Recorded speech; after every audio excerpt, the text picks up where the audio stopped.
The market for Damian Lillard has reportedly expanded to include both Toronto and Boston. So with that in mind, we bring on the host of Locked On Raptors and Celtics to break down what each team might offer for Lillard and how it compares with Miami's reported offer. Plus, the latest news and information, all that and more on today's episode of Locked On Heat. You are Locked On Heat, your daily Miami Heat podcast. Part of the Locked On Podcast Network, your team every day.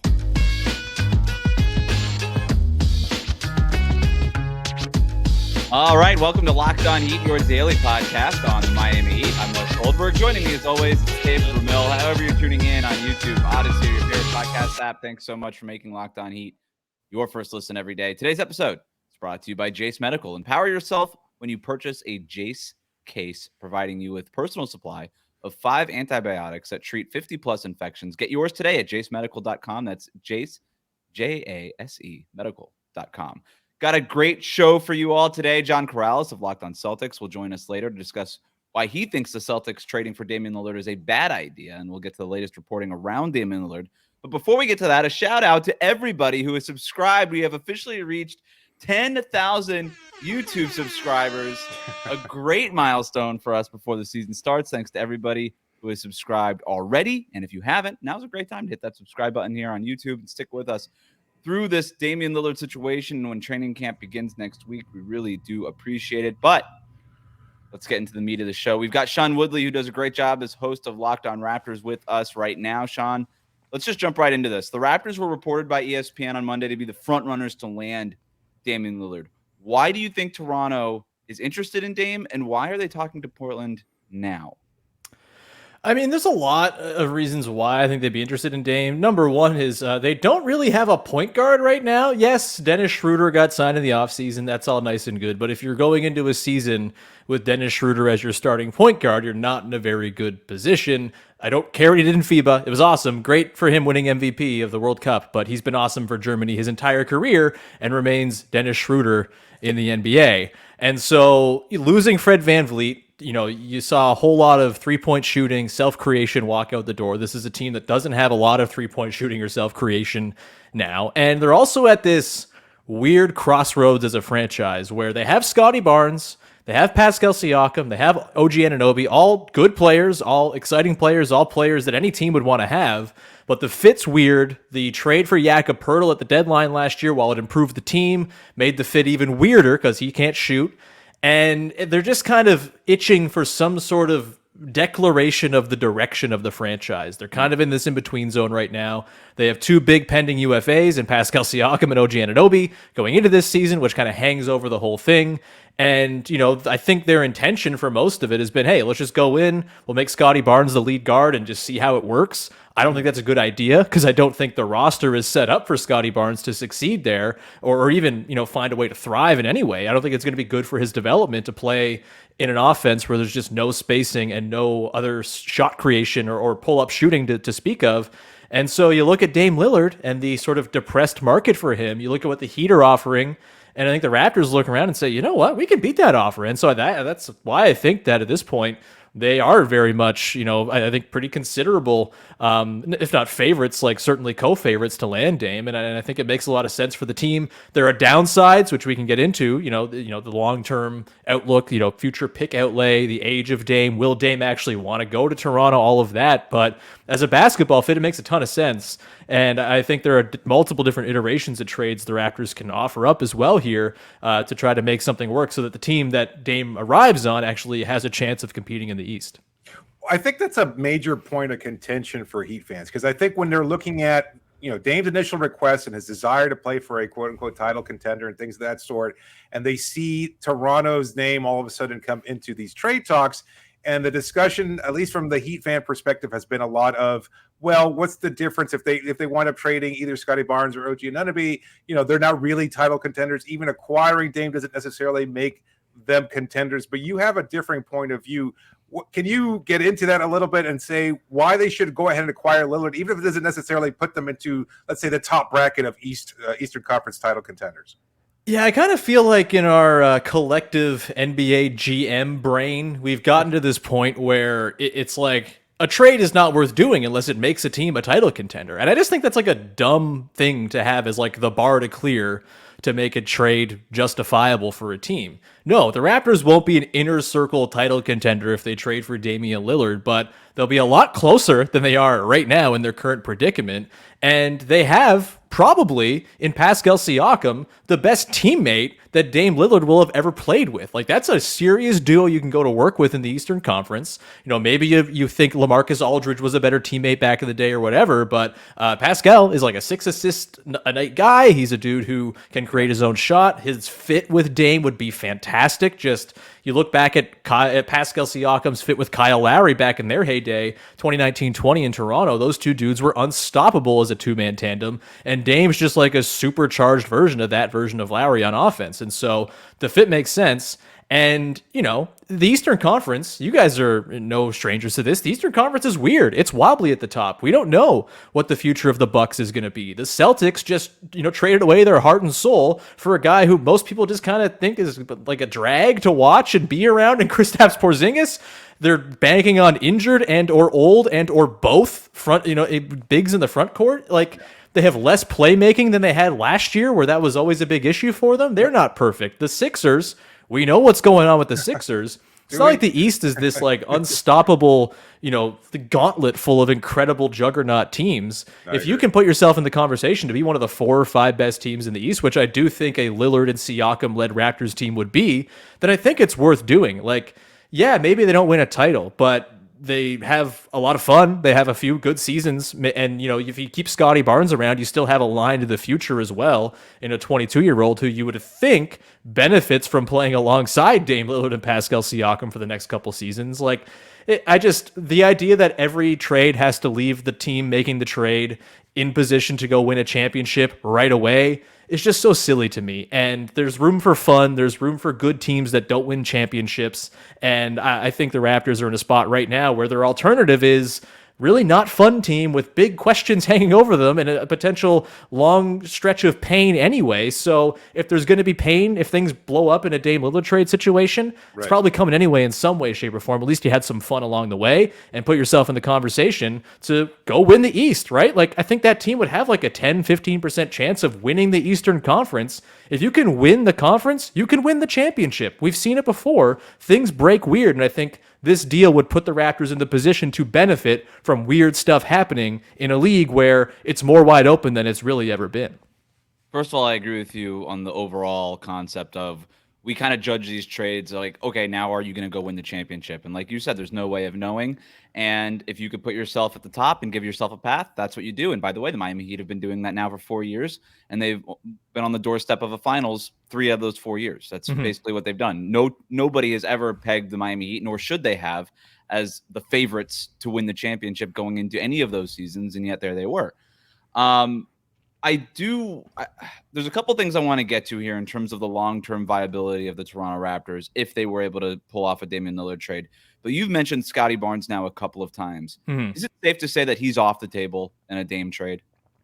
I think so. You know, I think there's an argument for including Scotty over OG just as like a fit question, right? Like, right. I think Dame, OG, Pascal, Yak is like your top 4 is a ready-made, okay, you can go to war with that team and probably be pretty good.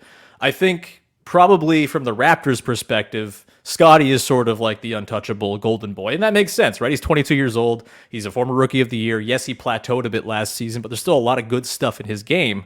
And so I think if they were to include Scotty Barnes, who I think just like on pure trade value has more trade value than OG does right now, I think they're almost bidding against themselves in that case, because I honestly think you can put together a deal with OG as the centerpiece that beats the Miami offer or whatever offer the Celtics might be able to put out there or any of the other teams that might be in the conversation. And so I think it's just a matter of, you know, the not wanting to bid against yourself. And also I think it does sort of splits the baby a little bit, right? You get Dame, pair him with Pascal, but you also have Scotty as a fail-safe in case things blow up. Or a year from now, if things are looking okay, but you want to rebalance the roster, Scotty becomes a trade chip on his own, right? And you can potentially flip him into dudes who better fit alongside Dame and Pascal if it's not working out. So I think it's just kind of like a bit of a pivot point for the future to keep Scotty on the team. And for that reason, I think it's probable that he's untouchable. But again, I think there's an argument basketball-wise for including him. And if I'm the Raptors, like if I was the GM, I would probably not have any qualms about it, but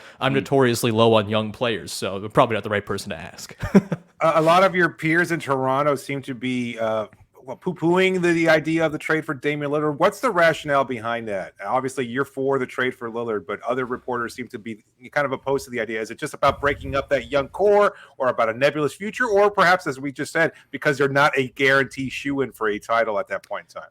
I think it's the not a guaranteed shoe-in to win a title thing. I think it's the sort of weird divergent timeline thing that everyone's so fixated on. Oh, I got to have players who are the same age. Right. You can have a dude who's 33 and a dude who's 29 and a dude who's 22 and have a sensible basketball team. Like I get so annoyed where it's like, everyone must be 24, otherwise this team is garbage. Like it just, I don't know. I'm not saying that's what Raptors, onlookers are saying as a broad sort of general sweeping statement, but I do think that kind of thing seeps in. And I do think like there are notable downsides, right? Number one being Dame maybe not wanting to go to Toronto, which I think Mark Spears poured some water on. And I just have never believed for 1 second that Dame's not going to report to the team he gets traded for if it's not Miami. Like I think he's using the only power he has to get to the place he wants to go as a dude with 4 years on his contract, making the money he's making. He is trying to bully his way there, essentially, him and his representation are. And I don't blame him for that. Like, this is the game. This is NBA player empowerment. You do what you got to do to move. But I'm going to judge Dame Lillard on the 12 years of him being universally seen as like the best locker room guy in basketball and not judge him on the 4 months of a trade request that we're kind of on going through right now, as far as like what his character is as a dude and what he's going to do when he arrives in Toronto if that happens. Like the Raptors were not worried about Kawhi Leonard being on an expiring contract and maybe not reporting. Dame Lillard, as much as the outgoing trade might cost them more to get Dame than Kawhi, the 4-year runway on his contract, the $50 million he stands to lose if he doesn't show up, and just the general reputation that Damian Lillard carries, I don't think they suggest that he's just going to sit out and make a big scene. In fact, he'll be playing on a pretty good team that has a real shot at being pretty good in the Eastern Conference, and my guess is that he'd be like, all right, let's go. This is cool. I didn't go to Miami. That's fine. Toronto's a pretty good place to be. And, the Raptors also have a pretty good track record, Kawhi notwithstanding, of trading for guys who maybe were a little bit reticent about going to Toronto, and then they fall in love with it when they're there. That's like a pretty recurring trend in recent Raptors history as well. So I don't think they're worried about that part, but I do think the fan base at large is concerned about that because you don't want to make a big trade for a dude who's not going to play for you. I just think those concerns are pretty unfounded. Yeah, fair enough. Sean Woodley, the host of Locked On Raptors. Sean, thanks so much for joining us. We really appreciate the insight into what Toronto is thinking and sort of the decision that is up in the air for them right now. So we appreciate the time. Coming up, John Karalis, host of Locked On Celtics, joins the show to discuss the Celtics' perspective and if their best offer is better than Miami's best offer. I have a sense, David, that we're going to disagree with our friend John. That's coming up next here on Locked On Heat. Today's episode is brought to you by the Jase Case. The Jase Case provides 5 life-saving antibiotics for emergency use. All it takes to get a Jase Case is to fill out a simple online form. In some cases, you jump in a quick call with one of our board-certified physicians. You get ongoing care from our physicians and any treatment-related questions, doctor-created, doctor-recommended. Look, medicines come in short supplies. There's a problem with the supply delivery that didn't exist years ago. But if you want to have safe and available medical care at your fingertips, then the Jase Case is the one for you. It's just so easy to get what you're looking for in the Jase Case. Frank writes a review that I think is a really great one. He says, I received their package the same day I got a sinus infection and my doctor was out of town. No appointments for days. Thank goodness it arrived. That's so easy. You just get what you need right away so that you can take care of your medical condition immediately. Get $20 off right now on these life-saving antibiotics today from Jase Medical by using the code LOCKEDON at checkout on jasemedical.com. That's JASE medical.com. Thanks for making Locked On Heat your first listen every day. Everydayers will be back tomorrow with a breakdown of what players that he could trade for if they can't complete a Damian Lillard deal. So make sure you're subscribed on YouTube and on your favorite podcast app. John Karalis, the host of Locked On Celtics, does a great job covering the Celtics over there. He joins us now. John, let's just jump right into this. Why does Vegas all of a sudden think that the Celtics have a chance to trade for Damian Lillard? No idea. No clue. Maybe because Malcolm Brogdon is reportedly rumored to be upset and the Celtics might be looking to trade, and people go, oh, those salaries, you can make salaries match and all of that stuff. I don't see it happening. I don't see Boston having that interest. I think they've made their choice with Kristaps Porzingis. They are already in a very, very difficult financial position. They can't trade Jaylen Brown. So I don't know how it's possible that Boston could get into the Damian Lillard sweepstakes. Now, they could somehow say, hey, third team, fourth team, maybe we can throw something into the mix. I never rule that out, but as far as a landing spot for Damian Lillard, makes no sense. What is it possible that because I guess the market for Dame isn't what maybe a lot of people anticipated it to be when he originally made the trade demand in July? Like, obviously the Jaylen Brown extension takes him off the table, but maybe it doesn't take a player like Jaylen Brown. Maybe it takes a Robert Williams and a few, like the Celtics have a bunch of draft picks. They have the 2024 pick coming over from Golden State. That's top 4 protected. Like, is that maybe what people are thinking here? Is that, you know what? It really wasn't, maybe it doesn't even cost that much to get Dame. Well, if this is going to be a competition of everybody's kind of second tier offer and no one's trying to beat that wonderful Miami Heat offer that I know everyone down in that zip code is like, oh, this is the best thing you can offer for a 33-year-old guy. He's simultaneously just aging out, but also the absolute key to your title hopes. Right. But anyway, we agree on that. Yep. We're all on the same page here. Moving on. I think the Celtics can they put an offer that is competitive with, Miami without throwing. I mean, there's a Miami's offer, Toronto without throwing in Siakam, any other deal without throwing in their star. Maybe if the Celtics feel like Robert Williams is expendable because of the Porzingis deal, which he's not, but if people, want to assume that and say, hey, maybe we can get rid of a injury-prone guy, then him with Brogdon to make the salaries match and Portland saying, well, we can get an expiring deal or guys with their deals coming up soon enough where we're tanking anyway. It doesn't matter. I guess you can talk yourself into something with Boston. Is that the framework of a reported framework of a deal for the Celtics? It would be Robert Williams, Malcolm Brogdon, and just 2-3 first round picks, something along those lines. I mean, it would kind of have to be. I can't imagine what the other numbers would be, because you can say Al Horford, but he's doesn't quite fit what Portland's looking for either. No, and I don't know what Portland's trying to do. Is Portland trying to tank? Is Portland trying to field a competitive team? The West is so good. Like, you're trading away Dame. You're tanking. You're starting over. So, but regardless, just throwing contracts together without, obviously, again, the rumor prior to Jaylen Brown signing the extension would have included Jaylen Brown. Right. But he now has a no trade clause for 1 year. And I suppose they could say, hey, we don't want you anymore. You're going to go to Portland. He'll probably still say no. So I'm struggling. I'm kind of hemming and hawing here because I don't see a competitive and beyond all of that, no one seems to be taking into account that the Celtics are $3 million from the second apron. I wanted to get to this. And you can get this year, you can maybe make some salaries match. You can stay that close. But next season, you would have Jaylen Brown at his $52 million first year of his extension. Porzingis at $25 million the first year of his extension. Damian Lillard at, what is he at, $450 million or whatever he's at. And then Jason Tatum, who is a year away from opting out and getting his new deal. Right. You're way, way, way over. And if you're talking about having to build a team around Dame, Tatum, and Jaylen Brown, what you would need to do is get all the exceptions and all these things to fill out the rest of the roster, which you're not allowed anymore when you're past that second apron. So just filling out the rest of the roster becomes extremely difficult.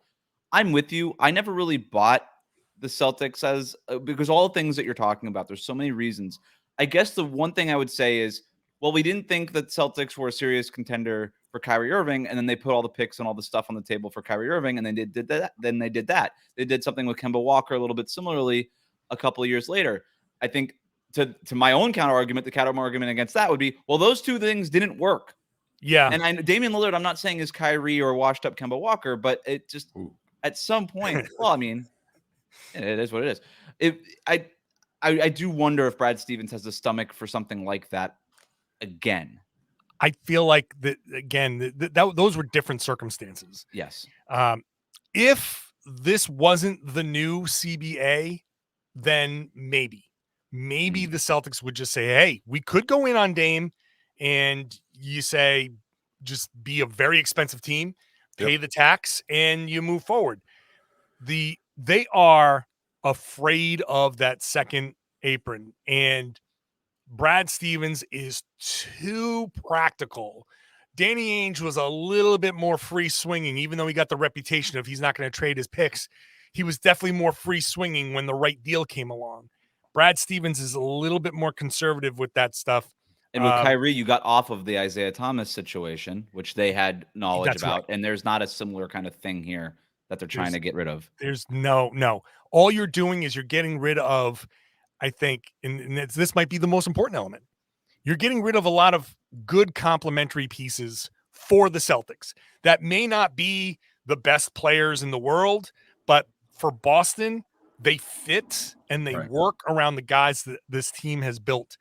And because the new CBA makes getting those complementary pieces increasingly difficult as you get over that second apron, the Celtics staying where they are and giving up all of those guys, they are going to go over the second apron. So they are limiting their ability to get more of those guys. It's just a bunch of minimums out there, and it's just going to be very tough.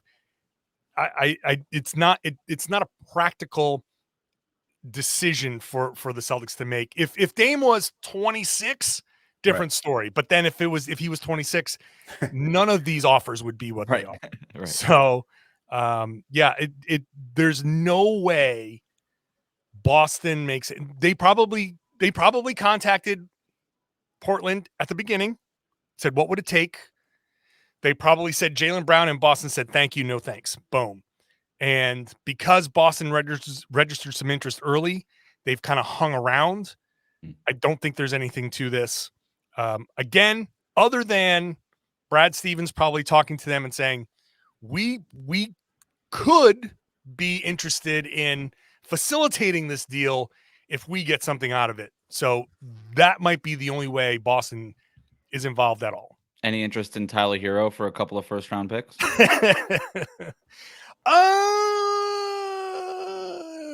Don't Hero for Brogdon and 2 firsts, and that stuff goes to Portland. I don't know. It's interesting. Y'all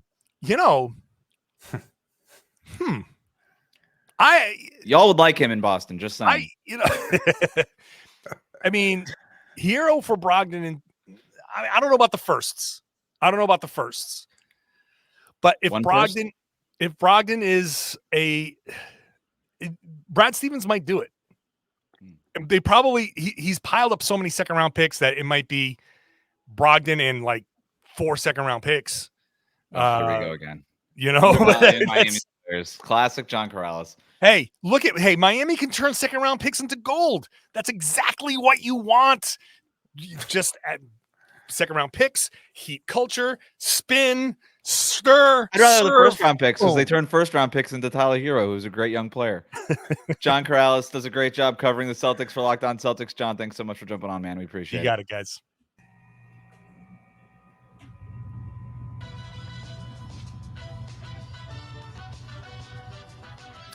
Welcome back to Locked On Heat. Thanks for making us your first listen every day. Every dayers, we're going to be back tomorrow with a breakdown of what players the Heat could trade for if they can't complete a Damian Lillard deal. That, of course, is the plan if no Damian Lillard deal happens. Everything's still very much up in the air. Make sure you're subscribed on YouTube and on your favorite podcast app. And make sure to stick with us next week when we come to you with interviews with players from Miami Heat Media Day. We'll have a bunch of great content coming out of that. We're very excited for it. But, David, now that we've heard from Toronto, we've heard from Boston, where do we think the Heat rank in terms of Damian Lillard suitors after hearing from, again, the Raptors considered, according to ESPN, the front runners, and the Celtics, according to some sports book, a favorite to perhaps land Damian Lillard? What do you think about everything now? I feel a lot less confident than I did yesterday after having heard from Sean. I think John made a pretty clear case for why Boston isn't involved. And I think anybody else that might be involved in terms of either, what we had previously looked at as a third team or a fourth team in an expanded deal, either Phoenix or Indiana or Utah or anything, they're interested in getting in for their own varying reasons. But as far as the pursuit of Damian Lillard is concerned, I think it's a two-team race between Miami and Toronto right now. I feel like it's virtually neck and neck. He laid out a pretty cogent argument as to why Toronto is interested in acquiring him. I know that there have been some rumblings about perhaps Toronto's kind of using this scenario in order to determine their viability for acquiring Giannis Antetokounmpo at some point in the future.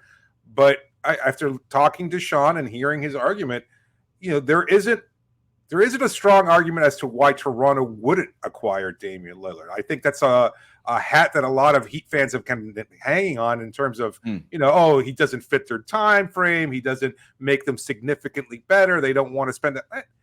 Miami could make that same argument, in terms of why they're pursuing Lillard. And I think, both teams would be a damn good team. And Sean makes the point, and I've made it here on this podcast, that you never know what's going to happen in the playoffs. There's a lot of randomness involved. A couple things break your way, and next thing you know, just like what happened with Miami last season, you could wind up being in the NBA Finals, and that happens a lot more smoothly for Toronto with Dame Lillard in their backcourt. Pascal Siakam's an all-NBA player. He just is. You pair him with Damian Lillard, who is an all-NBA player. That makes a lot of sense. Sean makes a very good point, and I agree with him. I think Siakam would be the best player that Damian Lillard ever played with, just as Jimmy Butler or Bam Adebayo would be in Miami. I also think because he's on a 4-year contract, if you're not good enough right now, you have 3 more years to get good enough. Right. And so there's things there. I would say that there is an argument to be made against trading for Damian Lillard if you're Toronto. It is a lot of money. It does, in terms of the cap flexibility and the roster flexibility, hamstring you a bit in building things. If you do view Lillard as a 4-year guy, as a 4-year fit, or even 3 years, and maybe you trade him in that final year, even though he's going to be pretty old at that point, making $60 million. I don't know that he's very tradable. You're going to have to pay Scotty Barnes is going into year 3, man. Like, he's a year away from extension talks. Like, you're going to have to pay him. You're going to have to probably, if you trade for Lillard, you have to extend and re-sign Pascal Siakam at a really high number. All of a sudden, that stuff starts to add up, and it becomes a little bit harder for you to build that team around Lillard after trading away all the depth that I presume you would have to trade away in the first place. There's not enough shooting. There's not on that team if you trade OG in that deal. But the other part of it too is the East is teetering. It's a little wobbly. There's holes and there's avenues to the finals if you have Pascal Siakam, Damian Lillard, Scotty Barnes, and a good organization, which the Toronto Raptors are. So I'm with you on the Raptors. I agree with you and John on the Celtics. After hearing it from John, I'm so glad we brought him on because he basically laid it out. Like, the Celtics kind of can't do it. Right. Like they really just can't. Right. And so wipe them off the table. I never really bought Boston's interest in the first place. So let's just wipe them away.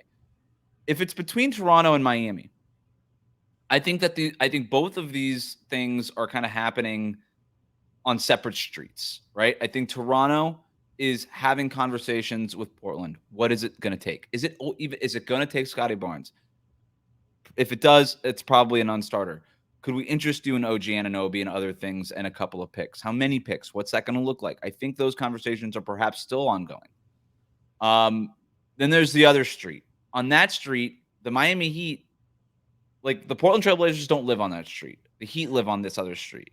Right. And so do the Indiana Pacers and the Utah Jazz and the Brooklyn Nets and all these other teams. And you and Matt Moore on the Monday night, Tuesday morning Locked On NBA did a great job breaking all of this down and reporting on the latest of this, where you guys were talking about how the Heat are operating and talking with these other teams. Just because the Heat have not spoken directly with Portland doesn't mean they're not trying to put something together over here on this other street.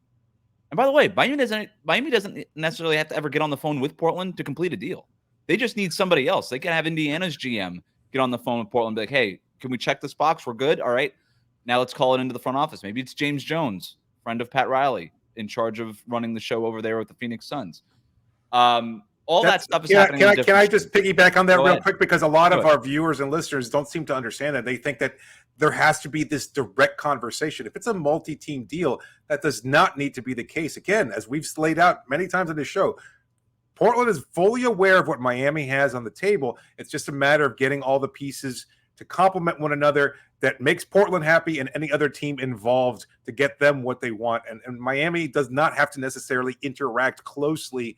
As you know, again, a lot of these reports have negated the fact that Miami and Portland really haven't talked much over the last few weeks, maybe even over the last few months. There's a reason why. There's no change that can be brought about by these conversations happening more frequently. I don't know what's going to happen. Nobody does. No. But if I were to venture a guess, I think it would be one of two things. I think the first thing would be that Portland trades Damian Lillard to Toronto in a 2-team deal, the Trailblazers and the Raptors. Right. The second thing is that Portland trades Damian Lillard to Miami in a deal that could involve 4, maybe even 5 different teams. Possibly. And those I think are the two outcomes here. We have not heard of a realistic contender, real suitor outside of Toronto and outside of Miami. And we don't know we know Miami offered something in July. There has been no report of an official offer made by Toronto. So maybe all of this ultimately is leverage that Portland is trying to make. And there's been some reports out of Toronto out of Toronto, that's essentially what this boils down to, is Portland trying to create some leverage in a market that they otherwise have no leverage in. And that to me makes a lot of sense as well. But also, just like Sean laid out, it would make a lot of sense to me if the Raptors just said, screw it, let's just go get Damian Lillard. We think that we're betting on his professionalism. We think he'll show up, and we think we'll be a good team with Damian Lillard, regardless of when we win a championship or not. So we'll see what happens. You know where to tune in to get all the latest news, the reporting. We're breaking it all down here on Locked On Heat. Thanks again to everybody that got us to over 10,000 subscribers. We are so pumped about that. To get to that, David, before the season even starts, we're really excited about what this season is going to be for us here on the YouTube channel. Of course, you could find Locked On Heat wherever it is that you get your podcasts, Apple Podcasts, Spotify, Odyssey, however it is that you listen to your pods. Thanks for subscribing to Locked On Heat and making us your first listen every day. Everydayers will be back tomorrow with a breakdown of what players the Heat could trade for if they can't complete a Damian Lillard deal. David, I have a name that's going to surprise you / maybe even bother you. Oh. Maybe even bother you. We'll talk about that tomorrow. Hit that subscribe button on YouTube. Follow us on your favorite podcast app. No Joel Embiid. It's not Joel Embiid. But all right. It is somebody who has once played with Joel Embiid. Oh. How's that?